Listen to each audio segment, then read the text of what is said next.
Buat BNI, UMKM itu jadi penting.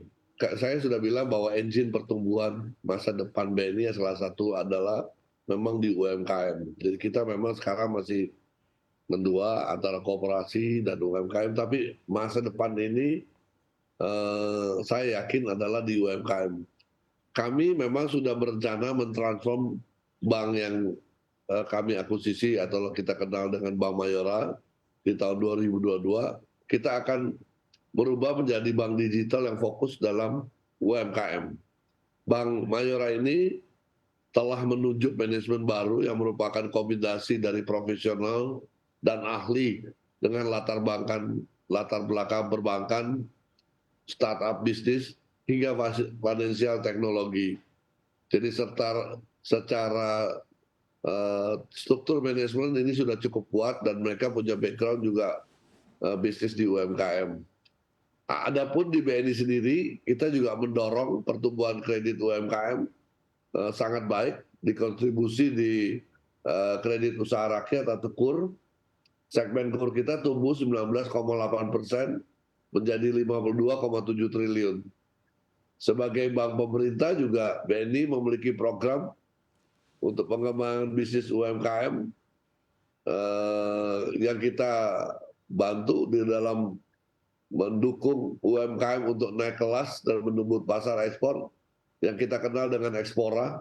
Bagaimana kita mendorong nasabah-nasabah UMKM itu bisa go global melalui kita punya channel cabang-cabang di luar negeri yang tentunya ini menjadi salah satu platform champion kita untuk mendorong solusi UMKM bisa go internasional atau go global.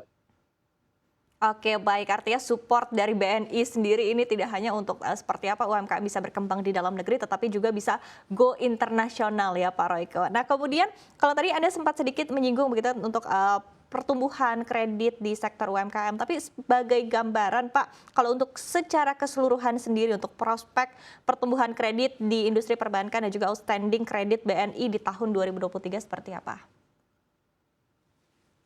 2023 memang kita yakin tahun 2022 pertumbuhan ekonomi itu memang pertumbuhan yang solid di mana konsisten year on year-nya di atas 5% dari kuartal 1 sampai kuartal 4. Nah, di sektor yang berkaitan dengan mobilitas mengalami pertumbuhan yang lebih tinggi di perdagangan, transportasi, akomodasi, eh, termasuk juga UMKM.